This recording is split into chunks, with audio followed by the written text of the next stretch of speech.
시간 자리에서 일어나셔서 우리 함께 박수 치시면서 찬양 올려드리겠습니다.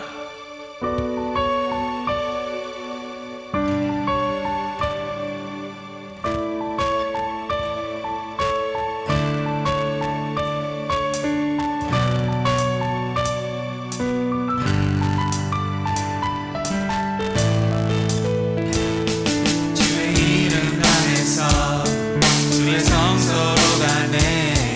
영광스러운 이곳에 우리 기쁘게 왔네.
지난 추억이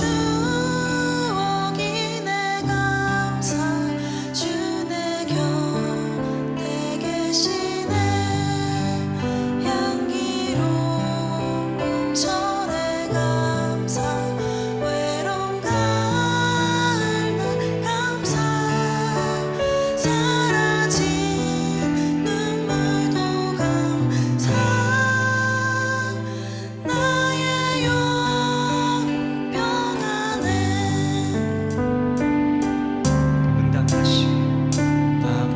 응답하신 기도 감사 거절하신 것 감사 헤쳐나온 풍랑 감사 모든 것 채우시네 아픔과 기쁨도 감사 절망 중 위로 감사 증량 못할 은혜 감사 크신 사랑 감사해 길가에 장미꽃 감사 장미꽃 다시 감사 따스한 사랑의 가정 일용할 양식 감사 기쁨과 슬픔도 감사 하늘 평안을 감사 내일의 희망을 감사 영원토록 감사해 향기로운 절에 감사 외로운 가을 날 감사 사라진 눈물도 감사 나의 영혼 평안해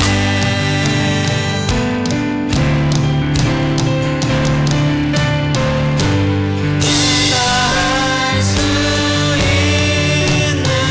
것은 오직 감사와 기도 그 손을 높이 들고 주께 찬양 내가 할 수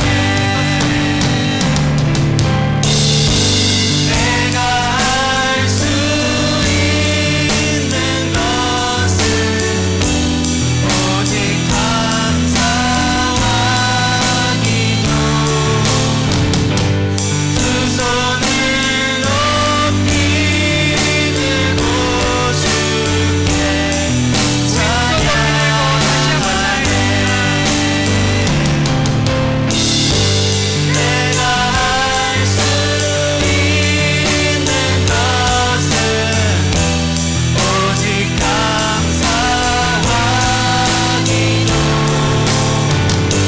두 손을 높이 들고 주께 찬양하네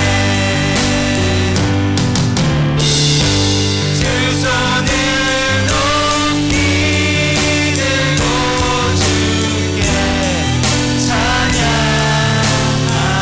찬양하네 우리 주님께 영광의 박수 올려드리겠습니다. 시간에 우리 함께 기도드릴 때에 주님 저희가 할 수 있는 것은 정말 감사와 기도밖에 없습니다.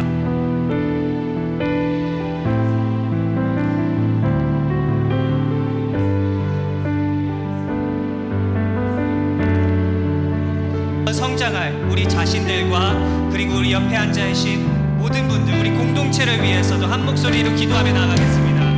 사랑해 주님, 감사합니다. 주님 아십니다. 저희들이 할 수 있는 것은 정말 아무것도 없고 오직 주님께 감사를 드리는 것과 오직 주님께 기도를 드리는 것 외에는 아무것도 없습니다. 주님, 주님을 바라보며 나아갈 수 있는 아버지 이 시간 은혜의 마음을 다스려 주시옵소서. 아버지 정말 저희들 이 시간에 이 예배가 정말 주님 기쁘게 드려주는 예배가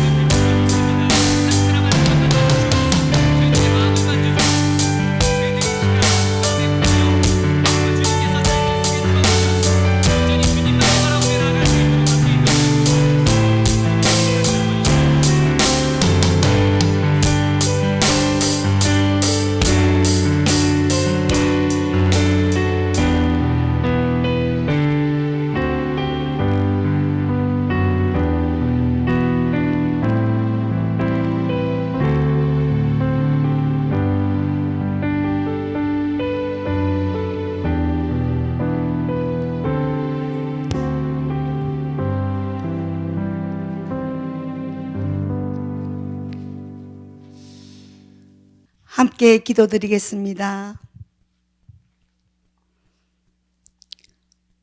어제도 계셨고 오늘도 저희와 함께 이곳에 계시는 아버지 하나님, 주님의 은혜, 그 은혜가 아니면 저희들은 이곳에 있지 않았을 것입니다. 주님의 그 큰 사랑과 주님의 그 은혜를 갚을 길이 없사온데 저희들을 이토록 사랑하시고 지키시고 돌보아 주셔서 삶의 고비고비마다 함께 하심을 감사를 드립니다. 지난 한 주간에도 삶을 회개합니다. 알고도 모르고도 지은 모든 죄를 용서하여 주시고 눈처럼 희게 하시어 새 마음을 주시고 새롭게 하여 주시옵소서. 지금 이 시간에도 오지에서 주님의 말씀을 전하시며 눈물을 뿌리며 한 영혼을 위해 수고하시는 선교사님들께 필요한 모든 것을 채워주시고 주님의 인도하심이 있기를 간절히 기도합니다. 아름다운 교회를 위해 기도드립니다. 힘들고 어려울 때도 있었지만 그때마다 우리와 함께 하셔서 우리 교회를 위해 일하시는 하나님, 주님 보시기에 가장 아름다운 교회로 성장하며 부흥되기를 간절히 원합니다. 이름도 빛도 없이 각처에서 수고하시는 모든 성도님들을 기억하여 주시옵소서. 마음과 육신의 상처를 입어 남몰래 신음하는 성도님들을 어루만지시어 몸과 마음의 병들을 치유케 하여 주시옵소서. 새로운 가족들이 아름다운 교회에서 안정적으로 잘 정착하여 저희들과 한마음 한뜻으로 주님의 말씀의 기쁨을 누리며 서로 격려하며 섬기는 모두가 되기를 간절히 원합니다. 이제 일부 예배를 다시 시작합니다. 모든 여건들을 허락하시어 은혜 받는 예배자 될 수 있기를 기도합니다. 교육관에서 예배드리는 주일학교 우리 아이들 찬양과 기도와 말씀이 살아있게 하여 주셔서 믿음의 자녀들 되게 하여 주시옵소서. 아이들을 위해 수고하시는 선생님들께도 은혜 주시옵소서.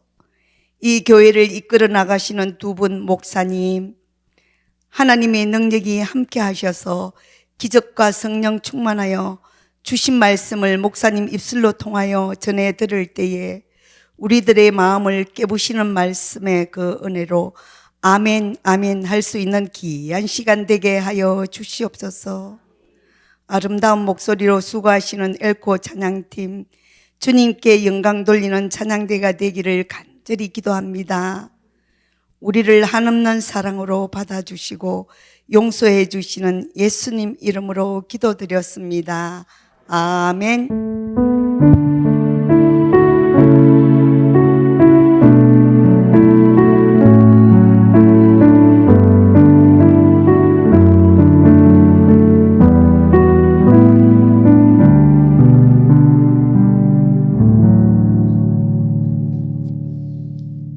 오늘 하나님께서 우리에게 주시는 말씀은 누가복음 17장 11절부터 19절 말씀입니다. 누가복음 17장 11절부터 19절 우리 한 절씩 교독하시고 마지막 절을 같이 읽도록 하겠습니다. 예수께서 예루살렘으로 가실 때에 사마리아와 갈릴리 사이로 지나가시다가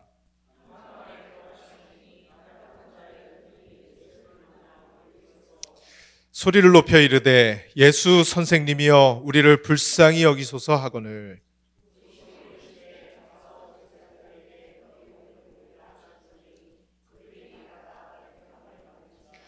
그 중에 한 사람이 자기가 낳은 것을 보고 큰 소리로 하나님께 영광을 돌리며 돌아와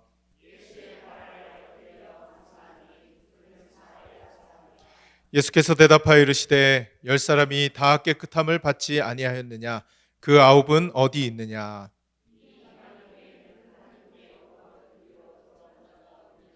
다 같이 그에게 이르시되 일어나 가라 내 믿음이 너를 구원하였느니라 하시더라. 아멘. 감사로 믿음을 업그레이드 하십시오라는 제목의 말씀 전해줄 때 큰 은혜의 시간 되시기를 바랍니다.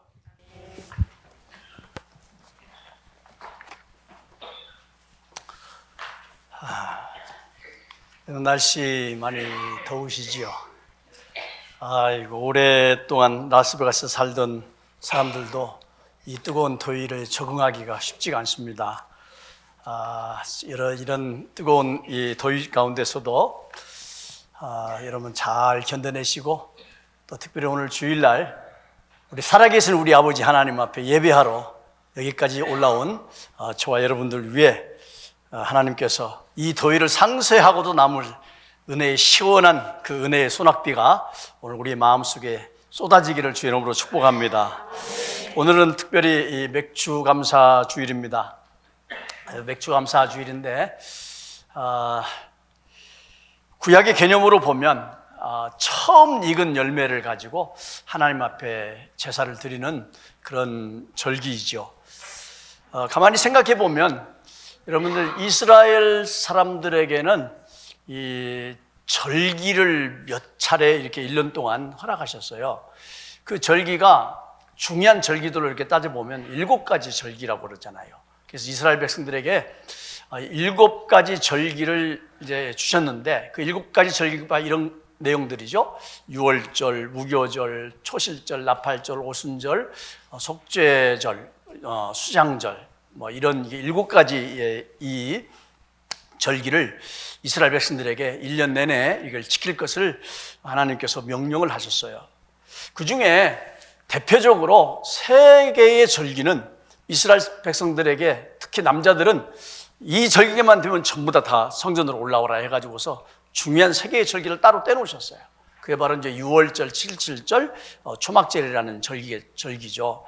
자, 그러면 이걸 우리가 어떻게 이해를 하면 좋겠냐? 우리는 사실 농경사회도 아니고, 우리가 어디 뭐 농사 짓는 사람들도 아니고, 뭐 어디 가서 땅 파고 어떻게 하는 사람들도 아닌데, 이런 절기들을 우리가 어떻게 이해하면 좋은가라는 것을 생각해 보면, 여러분 이 절기에 흐르는 이 하나의 이 정신이 하나가 있어요. 이 절기에 흐르는 정신이 뭐냐면, 그게 바로 뭐냐면 감사라는 절기예요. 감사라는 거예요, 감사. 이런 모든 절기의 이 감사의 주제가 여기에 담겨져 있어요. 무슨 감사일까요? 2가지예요. 그것은 바로 하나는 우리를 구원하신 이 구원에 대한 이 감사를 이 절기에 담았어요. 참 우리가 구원받았다는 것이 보통 사건이 아닌 겁니다. 여러분 깨달은 사람은 알 수 있어요. 이 구원의 은혜를 받은 사람은, 그것을 맛을 안 사람은 이것이 얼마나 대단한 것이라는 것을 여러분 정말 알 수 있어요. 이 구원에 대한 감사. 그리고 또 한 가지 감사는 우리 인생을 하나하나 이끌어 가시고 만져가시고 책임져 주시는, 우리의 삶을 인도하시는 하나님께 대한 삶에 대한 감사. 이 2가지의 감사를 담아서 이 절기에 흐르는 이 주제가 있다면 이런 감사가 될 것 같습니다. 여러분 가만히 생각해 보십시오. 하나님께서는 우리에게 원하시는 것이 있을 것 같아요.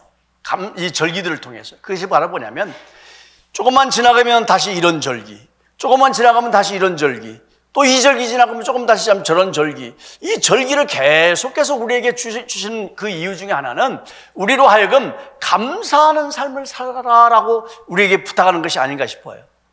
여러분 감사는 누가 할 수 있나요? 여러분 감사는 행복한 사람이 감사해요. 불행하다고 생각하는 사람 감사할 수가 없어요.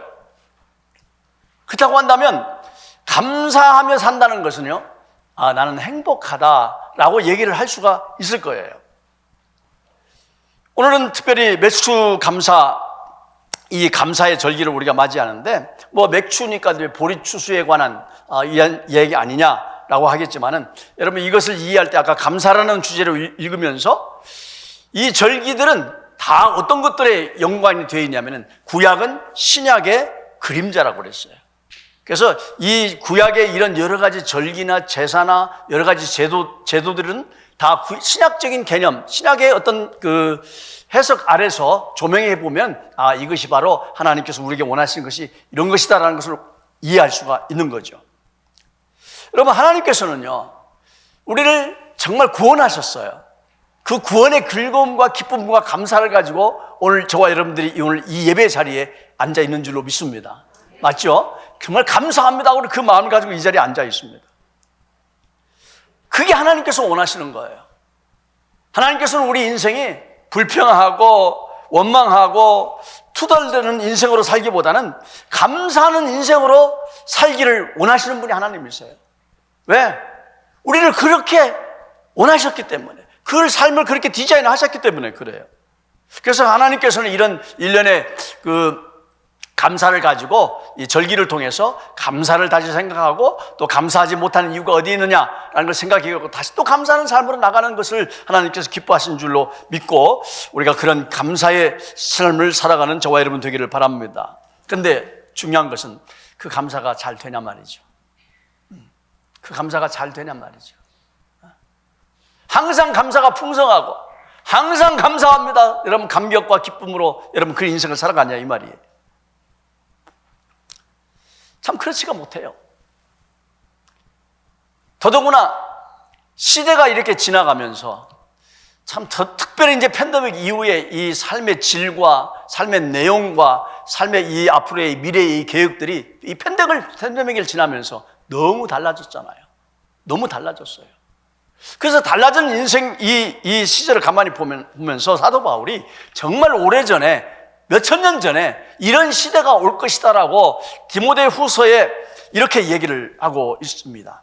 자, 뭐라고 얘기할까요? 이렇게 얘기를 하는데요. 다 같이 한번 읽어보겠습니다. 시작. 너는 이것을 알라. 말세에 고통하는 때가 이르러 사람들이 자기를 사랑하며 돈을 사랑하며 자랑하며 교만하며 비방하며 부모를 거역하며 감사하지 아니하며 거룩하지 아니하며 무정하며 원통함을 풀지 아니하며 모함하며 절제하지 못하며 사나우며 선한 것을 좋아하지 아니하며 배신하며 조급하며 자만하며 쾌락을 사랑하기를 하나님 사랑함보다 더하다. 누구 얘기하는 것 같습니까? 여러분 표정이 나는 아니야. 옆 사람 얘기지. 저는 이것을 가만히 생각하면 생각할수록 너무 가슴이 저물어와요. 꼭 내 얘기하는 것 같아서 그래요. 오늘 이 시대가 이런 시대가 됐다 이 말이에요. 이게 먼 옛날에 2000년 후에 있을 얘기라고 사도 바울 그렇게 생각을 하고 얘기한 건지 모르겠지만은 벌써 이 시대가 이미 우리 곁에 와 있고 내가 그렇게 살고 있다는 거예요. 내가 그렇게 살아요. 여러분 내용을 가만히 들어보세요. 부인할 수 있겠습니까? 이게 내가 아니라고 여러분 부인할 수 있겠어요? 여러분 이것을 가만히 바라보면서 감사한다는 것이 정말 어려워요. 감사한다는 것이. 더더구나 신앙생활하면서 이 감사를 그렇게 하라고 하시는데도 불구하고 이렇게 감사하지 아니하는 것이 시대 탓이냐? 시대 탓이냐? 그럴까요? 제가 가만히 생각해 봤어요. 정말 우리는 무엇 때문에 이 감사가 어려울까?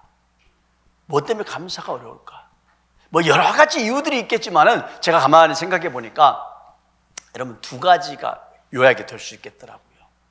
우리가 감사를 잃어버리고 감사하지 못하는 인생을 살아가는 이유 중에 첫 번째는 뭐냐면 우리가 하나님을 향한 믿음이 너무 없어요.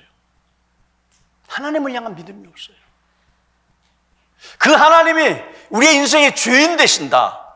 여러분 믿으시잖아요. 우리의 구세주 되실 뿐만 아니라 우리 인생 나의 삶을 하나하나 간섭하시고 주장하시고 내 삶을 이끌어 가시고 책임져 주시는 분이 우리 하나님 아버지인 줄로 믿잖아요. 우리 그죠? 믿잖아요. 그런데도 걱정이 되는 거예요. 감사가 안 되는 거예요. 왜? 거기에 대한 신뢰가 없는 거예요. 거기에 대한 신뢰가 없어요. 그 하나님에 대한 믿음이 있다면 우리가 하나님 앞에 어려울 때마다 나가서 기도하고 이 하나님이 정말 내 삶을 책임진 분이라는 것을 믿음이 있다면 그 믿음 가지고 이 땅을 하나님 앞에 어떤 문제가 와도 우리가 걸어갈 수 있잖아요. 이겨갈 수 있잖아요. 근데 그게 없는 거예요. 두 번째는 뭐가 있을까요? 또 한 가지 이런 것이라고 생각하죠. 아직도 하나님 앞에 구하긴 하지만 믿음이 없으니까 못 구하기도 하고 응답을 받지 못한 채 현재 내가 가지고 있는 이 어려움에 여기에 집중하다 보니까 감사할 것이 없다고 생각하는 것 같아요. 여러분 이런 저런 이유로 인해서 감사가 어려운 우리의 이 시절을 살고 있지만 오늘 본문 말씀을 보면 이것들을 다 가지고 감사한 사람들의 이야기를 오늘 우리들이 보게 됩니다. 하나님을 향한 믿음도 있고 내가 하나님 앞에 구한 그 현재의 어려움을 극복해낼 수 있는 그 하나님의 응답도 가지고 있어. 그 축복스러운 그 사람들의 이야기를 오늘 본문 말씀에서 우리가 만나고 있습니다. 여러분, 정말 중요한 것이 뭡니까? 신앙생활에서 정말 중요한 것은 믿음을 가지는 거예요. 맞죠? 믿음 가지는 거예요. 나를 믿는 것이 아니고 살아계신 인생의 주인 되시는 하나님을 믿는 거예요. 그 하나님을 믿는 것이 너무 중요한 얘기예요. 그래서 여러분, 히브리서 기자도 뭐라고 얘기합니까? 뭐라고 얘기했냐면 믿음이 없이는 하나님을 기쁘시게 할 수 없다라고까지 얘기하지 않습니까? 믿음이 없이는 하나님을 기쁘시게 할 수 없다고 그래요. 그런데 오늘 성경 말씀에 보면 10명의 나병 환자들이 이야기가 나오는데요, 이 사람들이 얼마나 좋은 믿음을 가지고 있었는지 몰라요. 여러분, 믿음은 우리의 신앙생활의 출발점이기도 하지만 마침표도 믿음입니다. 그래서 믿음이라는 게 너무 중요해요. 근데 이 믿음을 이 나병 환자들이 가지고 있으면서 그 믿음으로 이 인생의 문제를 해결해 나가는데 어떤 믿음인가 보세요. 아까 우리가 감사하지 못한 이유가 두 가지인데 이 사람에게는 그것이 다 있다 이 말이에요. 첫 번째로 보면은 예수님을 믿는 믿음이 그 나병 환자들에게 있었어요. 문제의 해결자이신 예수님께 나와서 예수님, 내 인생의 문제가 이건데 이걸 나에게 이 문제를 좀 해결해 주세요. 여러분, 믿음이 없으면 여러분 구할 수 없습니다. 예수님이 내 인생의 문제를 해결해 줄 수 있다는 이 정말 당연한 이 믿음이 없다고 한다면 예수님 지나가나 말거나 그분을 손님처럼 그냥 왔다 가는 손님처럼 그렇게 우리가 치부하고 말아버릴 거예요. 그러나 예수님이 내 인생의 문제를 해결할 수 있다고 믿는다고 한다면 여러분 달려가야죠. 그러니까 믿음이 기도할 수 있는 능력이에요. 그냥 어떻게 바꿔놓고 보면은요, 우리가 기도 못 하잖아요. 기도 못 한다는 것은, 기도 안 한다는 것은 그 믿음이 없는 거예요.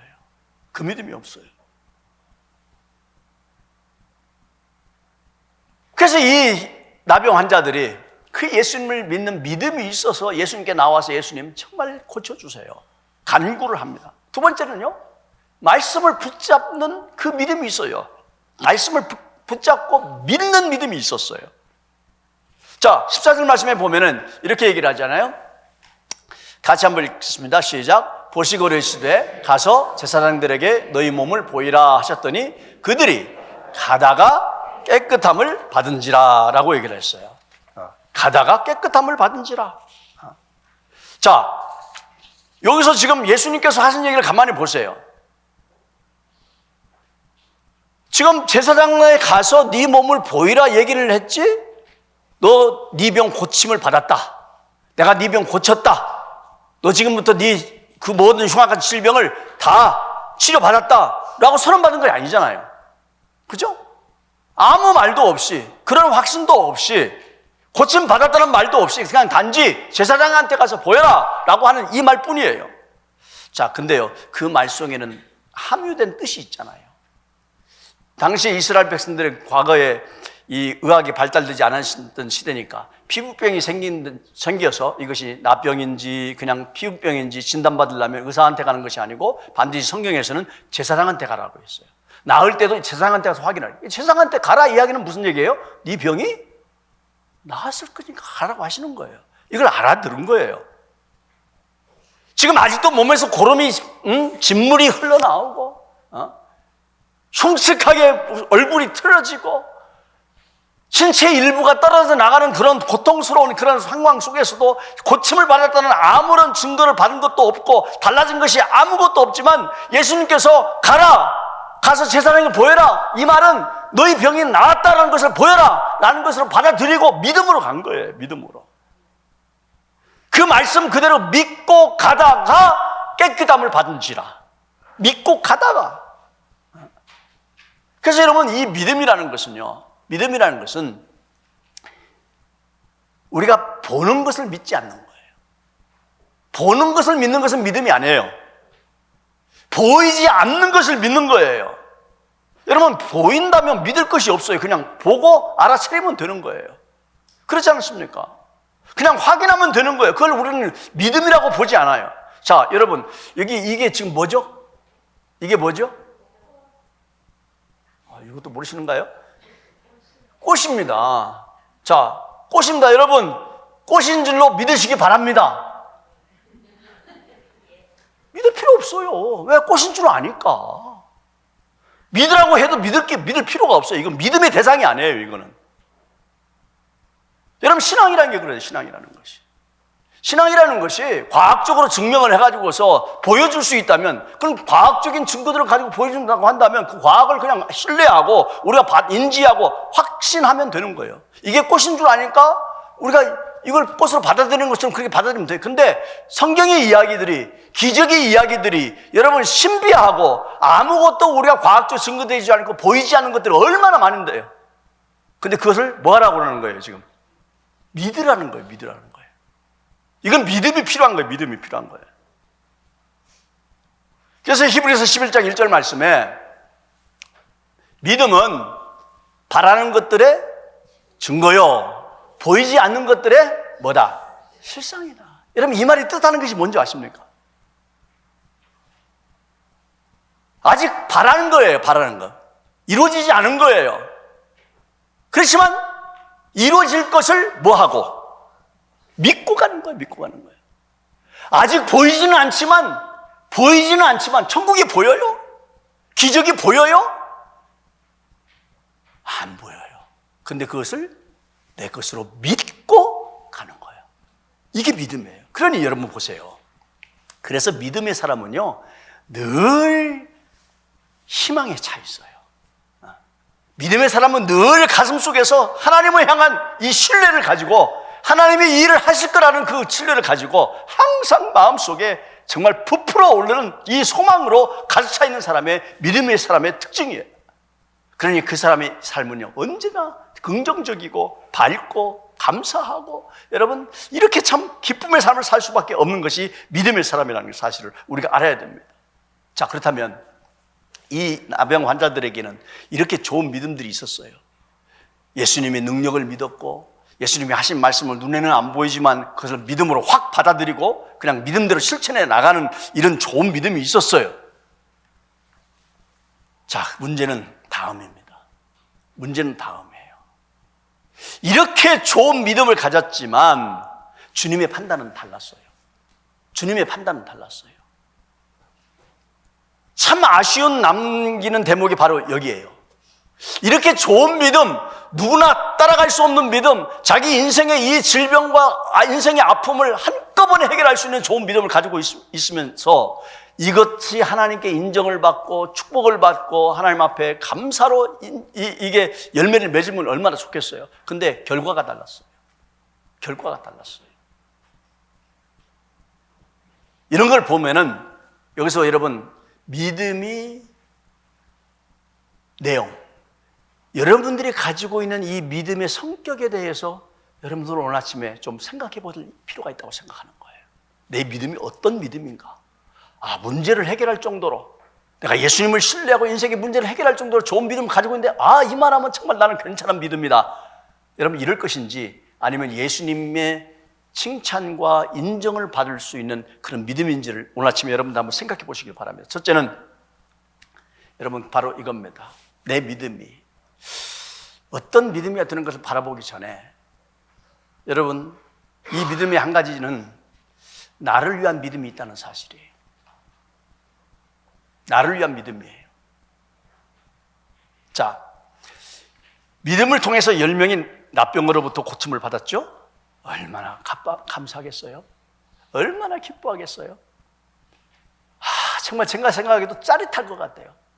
제가 과거에 미국에 유학을 오려고 대사관에 있다가 유학 비자를 신청했더니 리젝이 됐어요. 리젝이 됐어요. 이유는 없어요. 너는 목사라서 안 된대요.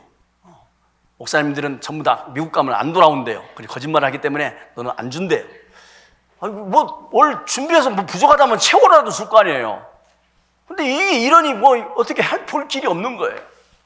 그래서 어떻게 해서 그 과정을 다 얘기할 수는 없고, 아무튼 정말로 제가 생각할 때 기적이 일어났어요. 기적이 일어났어요. 그날 기적이 일어났어요. 두 번째 저기를 갔는데 기적이 일어났는데 딱 도장을 찍어주더라고요. 제가 그 도장을 받은 걸 딱 하고서 영사 뒤를 돌아서 걸어 나오는데 하늘이 노랗고 내 몸이 붕 하늘을 올라가는 것 같아요. 여러분 그 기분 아세요? 에이, 몰라. 그 기분 여러분 모를 거예요. 이게 기적이구나. 이게 기적이라 하면서 막 짜릿한데요. 막 짜릿짜릿하고 막 하늘이 노랗고 곧 쓰러질 것 같고 막 이런 일들이 벌어지는데요. 여러분, 자, 피부가 썩어가죠. 잘려나가죠. 이런 인생 살다가 어느 날 갑자기 그냥 호흡이 멈춰버리고 오늘 죽을지 내일 죽을지 모르는 이런 인생을 살다가 어느 날 그 인생이 내가 고침받았네. 고침받았네. 이게 꿈인지 생신지 이런 일을 만나면 얼마나 좋겠어요. 얼마나 기쁘겠어요. 그래서 이 사람들이 모르겠어요. 성경에 그 얘기 안 나오니까 제사장한테 끝까지 가서 몸을 보여서 확인을 받았는지 어떤지 모르겠어요. 그런데 그 중에 한 사람이 그 자기 자신의 피부가 나았다는 사실을 인지하자마자 즉시 돌아와 가지고서 누구한테 갔어요? 나를 고쳐줬던 그 예수님한테 가서 엎드려 절하면서, 저는 그때 그 심정을 여기는 그렇게 표현 안 했지만 엉엉 울었을 것 같아요. 내 인생이 이렇게 초라한 인생, 내 인생이 불쌍한 내 인생을 이렇게 고쳐준 그 주님 앞에서 엉엉 그 발 아래 엎드려서 울고 감사를 했을 것 같아요. 감사합니다. 감사합니다. 감사합니다 했을 것 같아요. 근데 예수님께서 그 사람에게 이렇게 물어보셨잖아요. 17절 말씀에 10사람이 다 깨끗함을 받지 않았냐? 근데 그 9은 어디 갔냐는 거예요. 그걸 물으시는 거예요. 여러분, 9 어디 갔어요? 9은 고침 못 받았죠? 고침 못 받았나요? 아니요. 다 고침 받았어요. 예수님 나섰잖아요. 다 10사람이 다 깨끗함을 받지 않았냐? 이미 고침 받았다는 거예요. 그런데 이 사람 어디 갔냐는 거예요. 이 사람 9사람을 찾으시는 거예요. 여러분, 우리가 아까 얘기했잖아요. 이 사람들은 예수님도 믿었고요, 예수님의 말씀도 믿었고요, 병을 고칠 만한 그런 믿음이 있었어요. 그러면 얼마나 훌륭한 믿음 아닙니까? 근데 예수님께서는 지금 그 사람 어디 갔냐는 거예요. 뭐가 부족하다는 거죠.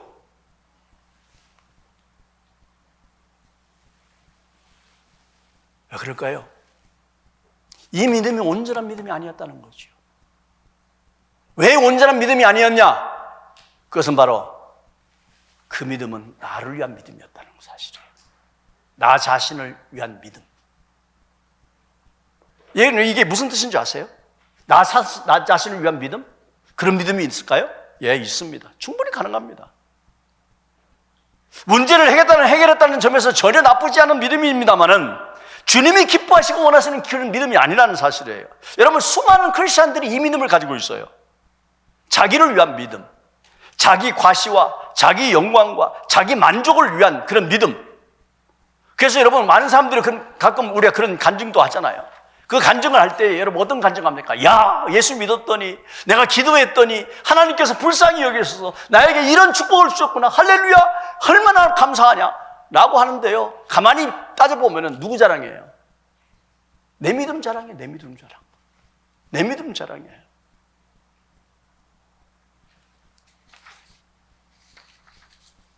우리가 이런 은혜 받았습니다. 저런 축복을 받았습니다. 내가 이렇게 기도해서 그랬습니다. 내가 신앙생활 잘해서 그랬습니다. 내가 열심히 봉사해서 그랬습니다. 여러분, 누구 자랑이에요? 결국은 내 자랑이에요. 내 자랑. 자기를 위한 거예요. 여러분 생각하십시오. 우리의 간증의 끝은, 우리의 이 믿음의 끝은 누가 드러나야 되는 거예요? 나를 통해서 하나님이, 나를 통해서 예수 그리스도가 드러나는 게 이게 믿음의 끝이어야 해요. 여러분 그런 은혜가 있어야 됩니다. 이게 바로 우리의 믿음을 업그레이드하는 거예요. 업그레이드예요. 이 업그레이드가 일어나지 않으면 그냥 그 자리에 머물러 있으면 옛날 20년 전에 30년 전에 은혜 받았던 그거 가지고 여러분 앉아 있으면 그것이 여러분 우리를 밥 먹여주는 거 아니에요.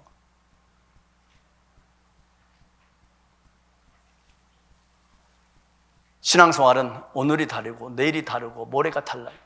주님을 경험하고 하나님을 깊이 묵상을 하고 경험을 해가면서 하나님의 영광을 드러내야 되는 삶으로 업그레이드 돼야 되는 우리들이 돼야 될 줄로 믿습니다.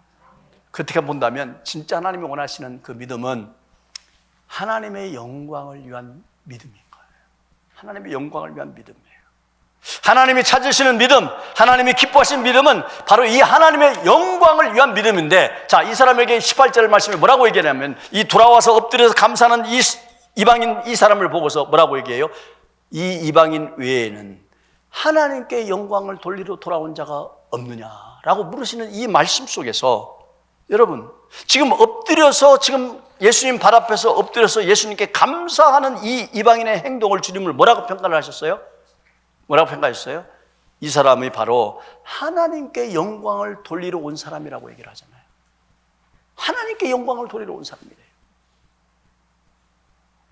다시 말하자면 여러분 감사는 곧 하나님께 영광을 돌리는 것인 줄로 믿으시기 바랍니다.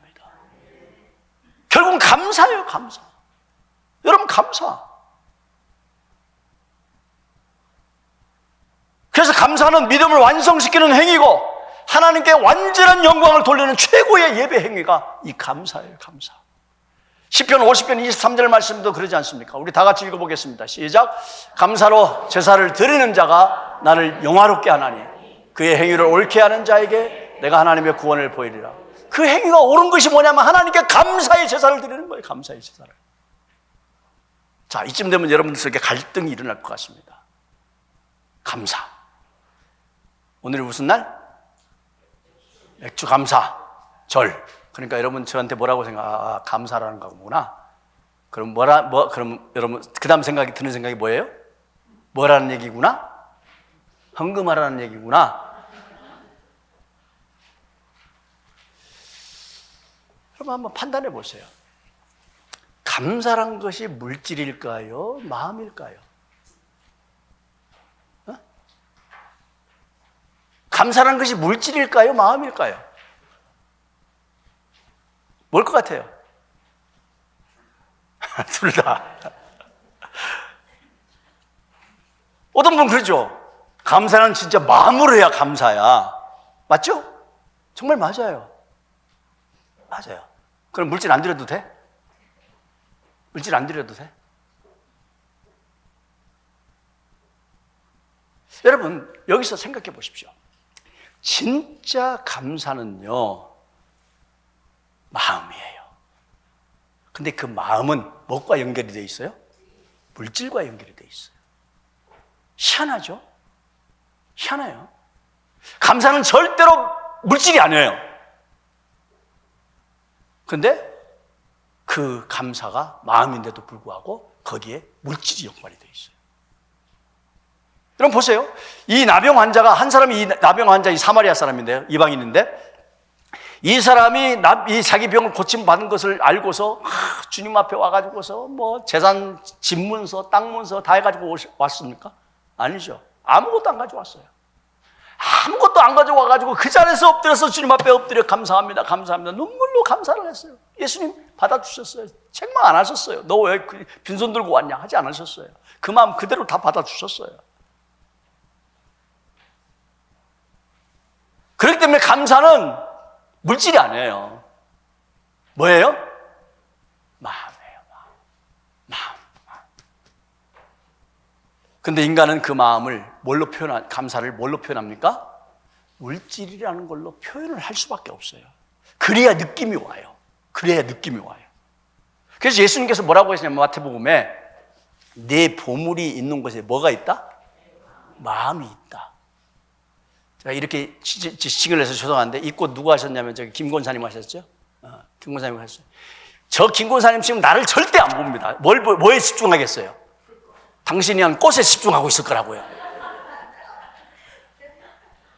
목사가 설교 잘하는지 안 하는지 상관없어요.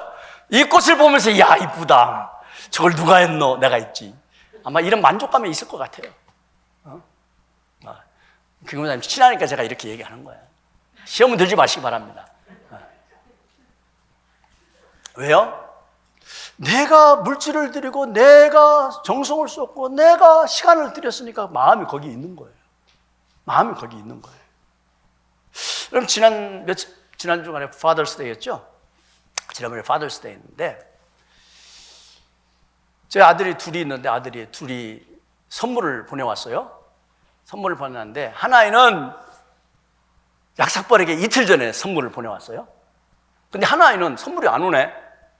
근데 주일날이니까 주일날 이렇게 예배 준비를 하고 있는데 전화가 왔어요. 아빠 오늘은 Father's Day인데 죄송합니다. 바빠서 선물을 못 보냈어요. 그러더라고요. 제가 뭐라고 그랬겠어요? 괜찮아. 이렇게 했어요? 안 해요. 저 그렇게 얘기 안 했습니다. 엄마 캐시 보내. 왜 그러죠? 돈 받고 싶어서 그런 거죠? 왜 그러냐면 우리가 예를 들어서 누가 생일이 되었든지 뭔가 기념을 할 때 되면 우리가 표현하잖아요. 마음을 표현하잖아요. 뭘로? 물질이라는 것으로. 그러나 여러분 가만히 보면 이게 물질이 이게 우리의 감사가 물질은 아니지만 마음이지만 그 마음이 뭘 담고 있냐면 물질을 담고 있다는 거예요. 이게 같이 가는 거예요. 여러분 그렇지 않습니까? 감사는 우리의 믿음을 업그레이드 할 수 있는 방법이고 열쇠예요. 내 목숨을 살리신 주님 앞에 여러분 무엇을 드려서 아깝지 않지 않습니까? 나를 사랑하시고 나를 위해서 정말 목숨까지 버리신 그분을 위해서 내가 뭘 드린들 뭐가 어떻겠어요? 여러분 제가요 처음 은혜를 받을 때가 있었어요. 학창시절인데요.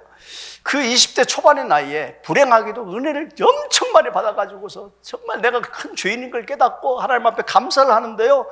내 인생에 그런 적이 없었어요. 근데 불행하게도 뭐가 없었냐면 돈이 없었어요. 돈이 없었어요. 가장 가난한 삶을 살았어요. 근데 은혜는 받아서 얼마나 감사한지 내 모든 것을 다 드리고 싶었어요.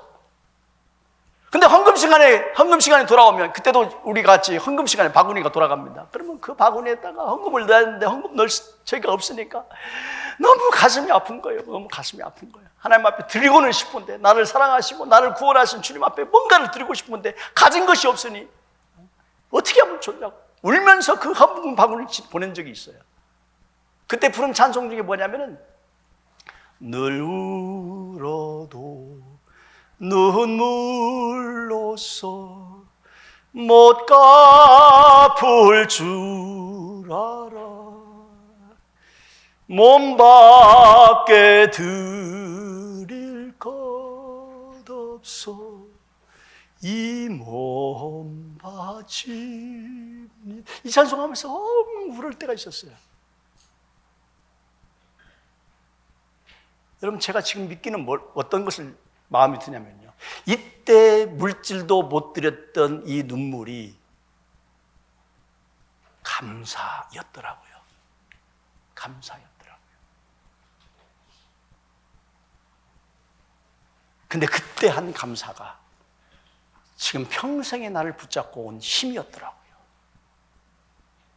사랑하는 성도 여러분, 감사가 빠진 믿음은 자기 영광의 끝판일 뿐이에요. 그것은 자기 자랑이고 자기 연민이고 자기 변명일 뿐이에요. 정말 예수님이 원하시고 기뻐하셨던 한 사람 이 사마리아의 감사와 같은 감사로 저와 여러분들의 믿음이 업그레이드 되어지는 은혜의 축복이 있기를 주님의 이름으로 축복합니다. 그러나 오해하지 마십시오. 돈에 관한 얘기가 아닙니다. 돈에 관한 얘기가 아니에요. 여러분의 마음에 관한 얘기예요. 감사에 관한 얘기예요. 내가 사랑하는 아들이 있다면, 내가 사랑하는 가족이 있다면, 내가 사랑하는 배우자가 있다고 한다면 뭘 드려도 뭐가 아깝겠습니까? 지금 사랑이 다 식어가지고 다 어느 걸 줘도 아까웠지. 그렇습니까?